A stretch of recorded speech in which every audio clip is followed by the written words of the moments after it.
Salut les océans, donc on se retrouve pour une nouvelle vidéo aujourd'hui. Voilà, autour du plan de travail que je vous ai transmis hier par mail. Alors je voulais vous faire un petit point, voilà, donc là c'est un fonctionnement freiné bien sûr que je vous propose puisque c'est une aspiration pédagogique. Donc comme vous voyez, on fonctionne autour de projets.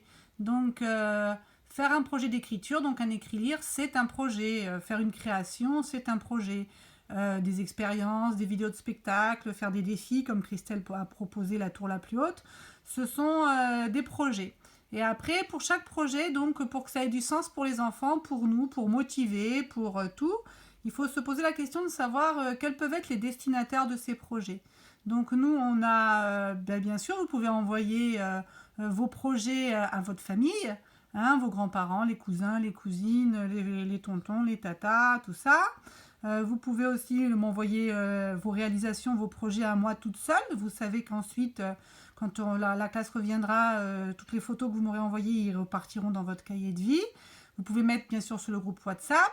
Le journal de l'école, donc, qui va apparaître tous les lundis. Les résidents de l'EHPAD. Du coup, j'ai pas mis l'adresse. Le théâtre de l'astronef, ça va venir dans pas longtemps pour les remercier, nous inviter aussi souvent, on vous expliquera. Et après on a aussi des projets collectifs, donc le projet collectif de l'école qu'on a, c'est le journal qui va, le premier sera donc lundi qui arrive, et ce journal de l'école, pareil, il est à destinataire de qui? Donc des camarades de l'école, mais vous pouvez aussi l'envoyer à votre famille, on l'enverra très certainement aux résidents de l'EHPAD, au théâtre de l'astronef, etc. Toutes les idées sont bien sûr les bienvenues. Un deuxième projet collectif qui s'annonce, c'est le carnaval confiné de l'école. Et après, donc, le plan de travail que je vous ai donné, là, c'est avec votre enfant pour savoir à peu près, pour vous donner des idées du potentiel des choses à faire. Et puis, bien sûr, par SMS, il y aura l'accompagnement ou un petit peu plus individualisé.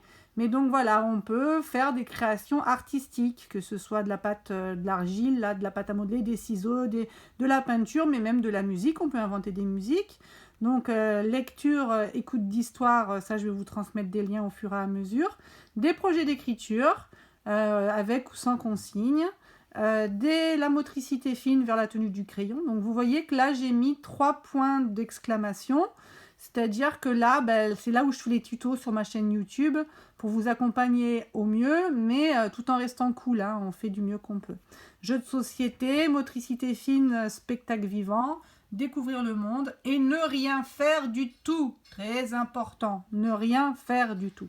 Alors quand vous avez fait une activité dans la journée, vous faites une croix, ça vous permet de vous souvenir sur la semaine quelles sont les activités que vous avez faites et s'il y en a que vous n'avez pas faites. Du coup, moi, je peux vous donner des idées ou voilà, on peut s'entraider sur le groupe WhatsApp, se donner des liens. Et en dessous, donc une fois par semaine, on écrit sous dictée l'adulte. Donc si j'ai dit je me suis bien amusé, on écrit en même temps je me suis bien amusé. En même temps qu'on écrit, on fait on oralise, on dit ce qu'on écrit. Et donc le meilleur souvenir de la semaine de l'enfant. Voilà, donc ça c'est un outil pour vous et pour les enfants, pour que vous ayez conscience du potentiel de toutes les activités possibles à faire et que vous sachiez ce que vous avez déjà fait, ce que vous n'avez pas fait. 4 minutes, c'est ma plus longue vidéo. À très bientôt.